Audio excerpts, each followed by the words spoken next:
বয়সের হিসেবে সম্মানের মাপকাঠি নির্ধারণ হয় না। সম্মানটা সবার ক্ষেত্রেই সমান গুরুত্বপূর্ণ।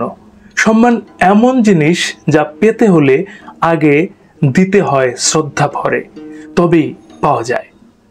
সম্মানীয় ব্যক্তিরা যেমন যথাযোগ্য স্থানে সম্মান প্রদর্শন করতে পারে, ঠিক তেমনি যোগ্য সম্মানটুকু ঠিক ফিরে পায় নিজের যোগ্যতায়। তার জন্য ভিক্ষার পাত্র নিয়ে দাঁড়াতে হয় না। উপযুক্ত শিক্ষা যদি থেকে থাকে, তবে প্রত্যেকটি মানুষের আত্মসম্মান বোধ তৈরি হয়ে যায় সময়ের সাথে সাথে। এখানে বয়সটা কোনো ব্যাপার নয়, আত্মমর্যাদা বোধ থাকাটাই বড় ব্যাপার। এই বোধটা যাদের মধ্যে গড়ে ওঠে তা অল্প বয়স থেকেই গড়ে ওঠে, আর যাদের নয় হয় না তাদের 90ও হয় না। একটি শিশুকে যদি তার সামান্য ভুলের জন্য বাড়ির সকলের সামনে বকাঝকা করা হয়, খেয়াল করলে দেখা যায় সেই শিশুটি চুপ করে ঘরের এক কোণে দাঁড়িয়ে থাকে। এটা শুধু তার ভয় পাওয়ার অভিব্যক্তি প্রকাশ করা নয়, বা ভুলের জন্য নত হয়ে থাকাও নয়। এটা ওই শিশুর আত্ম অভিমান। ঘর ভর্তি লোকের সামনে বকাঝকা শুনে শিশু মনে মনে সম্মানে আঘাতপ্রাপ্ত হওয়ার বহিঃপ্রকাশ।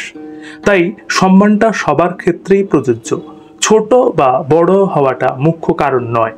আত্মমর্যাদার সাথে বাঁচার অধিকার সবার আছে। অনেক সময় পদমর্যাদা অনুযায়ী সম্মান প্রদর্শনের মাপকাঠি নির্ধারণ করা হয়। এটা শুধু আত্ম অহংকারকেই উস্কে দেওয়ার প্রয়াস। কে পদমর্যাদায় বড় আর কে ছোট, তার উপর ভিত্তি করে সম্মান পাওয়া যায় না। সম্মান যে দিতে জানে সে কখনো অন্যের কি কর্ম তা দিয়ে বা তার বয়স কত তা দিয়ে বিচার করে না। যদি সমানের মানুষটি সম্মান পাওয়ার যোগ্য হয়ে থাকে, তবে তার যথোপযুক্ত সম্মান দিতে দ্বিধাগ্রস্ত হয়ে পড়ে না কেউ কখনোই।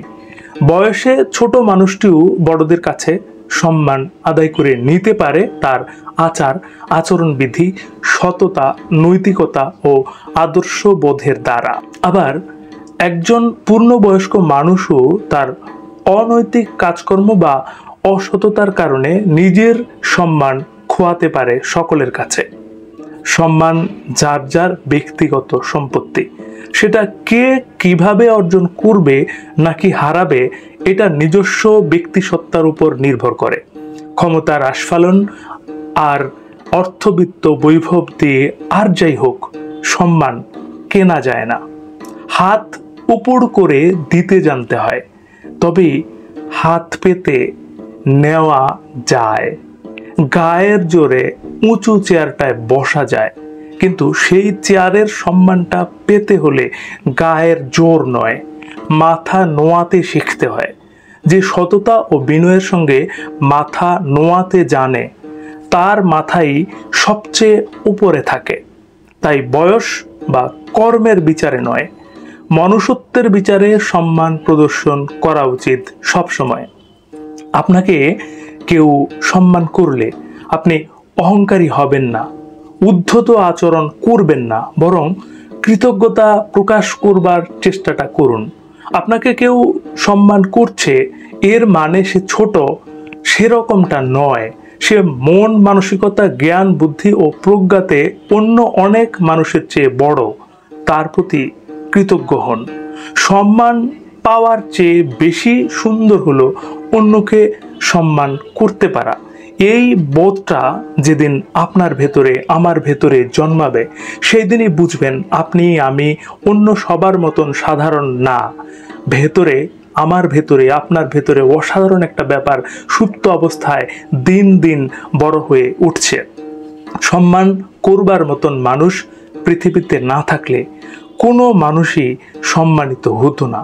সুতরাং যারা আপনাকে সম্মান করছে তাদেরকে মূল্যায়ন করুন। শুভকামনা।